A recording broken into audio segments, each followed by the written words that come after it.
Olá, seja muito bem-vindo aqui no nosso canal. Hoje vamos falar aí do tema 862, para você ficar por dentro de tudo, tá aqui junto com a gente para você entender, tá bom? Seja muito bem-vindo aqui, meu nome é Augusto Torre, advogado, especialista em direito previdenciário aqui do canal Braguini Torre Advogados. Toda terça e quinta-feira a gente está por aqui, né? Cedinho, religiosamente, 7 horas da manhã, falando sobre direito previdenciário. Se você não é inscrito ainda, tá perdendo um monte de direito, tá? E para não perder, inscreva-se aqui no YouTube. Se quer me acompanhar lá no Instagram, que você que é colega advogado também, vou deixar meu Instagram aqui embaixo. Lá a gente troca ideia e informação todos os dias importantes sobre o direito, como essa. Tema aí que está paralisado no STJ 862. E eu vou detalhar para você passo a passo sobre esse tema para você entender, tá bom? Então vamos por partes. Por que é tema, né? O que foi que aconteceu? Por que gera esse tema? O que é repercussão geral? Eu recebo muito aqui de clientes que têm dúvidas sobre isso. E é normal ter dúvidas sobre isso, até porque você não tem obrigação nenhuma de saber nada de direito, né? E a gente tem aqui, tá aqui para te explicar e detalhar. Bom, então sempre quando há muito processo discutindo determinada demanda, onde há várias pessoas discutindo a mesma situação, no caso aqui em específico quando é fixada a data de início do auxílio acidente, tá?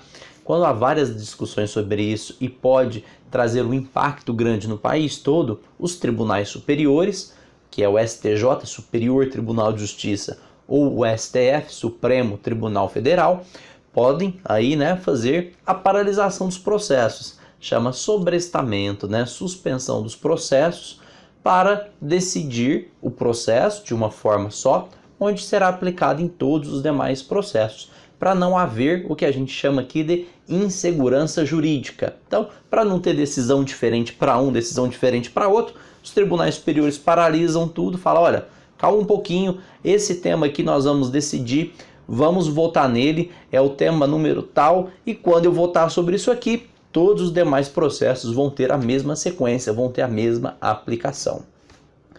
E aí eu recebi aqui de um colega advogado para a gente detalhar um pouquinho sobre esse tema, que é o 862, que está paralisado lá em duas situações, tá? E o que a gente tem para detalhar aí vai um pouquinho além do que o STJ está analisando. O auxílio acidente, para você conseguir ele, você tem que provar alguns requisitos. Primeiro requisito é que você era segurado da Previdência Social, ou seja, você pagava INSS, tá? Segundo requisito é que você tenha ficado com uma sequela permanente proveniente de um acidente, seja de trabalho ou não de trabalho, tá? Que reduza a sua capacidade laboral naquela profissão que você estava exercendo. Você provou isso, você tem direito ao auxílio acidente, tá? Mas eu vou ter o direito ao auxílio acidente a partir de quando? Essa que era a grande decisão. E, sinceramente, eu nem sei porque tem essa decisão, porque a lei já traz isso pra gente. Está lá no artigo 86, parágrafo 2º, da Lei 8.213 de 91. Mas aí surgiu a grande discussão do INSS. Olha, ele não fez requerimento administrativo, não tem como discutir isso, tem que ser a partir da citação do processo judicial.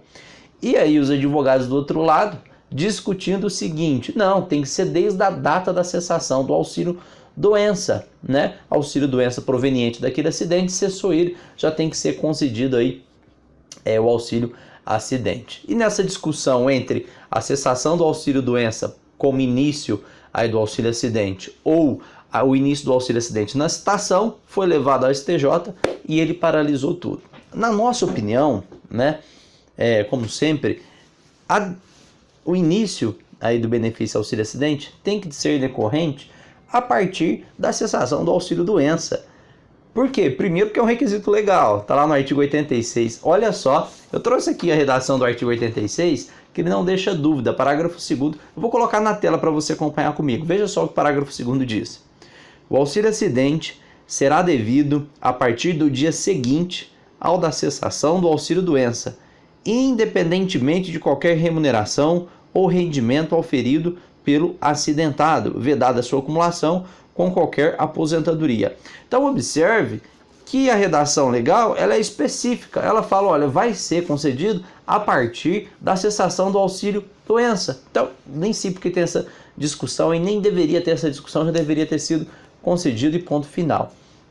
Mais um argumento para ser concedido a partir do auxílio doença. Bom, quando o segurado vai numa perícia médica, para ele ser liberado dessa perícia médica, para ele ser liberado desse benefício, ele precisa passar por uma perícia médica. E nessa perícia médica, o médico perito, ele tem que avaliar o segurado, se ele está apto a retornar para o mercado de trabalho, se ele está inapto para retornar no mercado de trabalho, ou se ele está parcialmente apto. Parcialmente apto, ele vai ter que analisar se essa redução da capacidade do trabalho foi proveniente de um sinistro laboral ou de um acidente de qualquer natureza. Isso é obrigação do perito.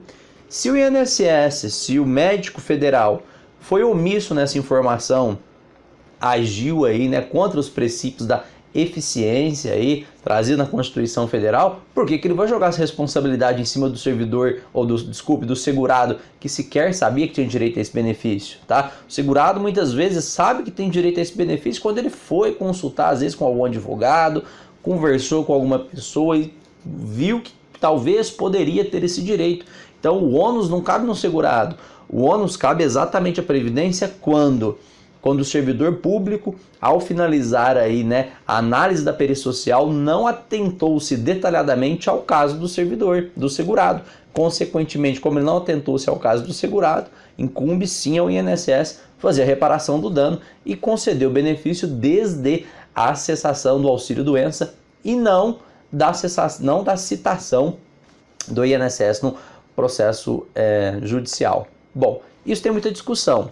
Agora, a outra discussão que a gente leva em situação aqui são daqueles segurados que fizeram um pedido administrativo do auxílio acidente, tá? Então, muitos segurados, ao invés de buscar a justiça direto, né, de uma forma imediata, eles simplesmente vão até o INSS e fazem um pedido do auxílio acidente. E nesta situação, quando é que seria a data correta, né, para conceder o auxílio acidente desse segurado? É a data da cessação do auxílio doença?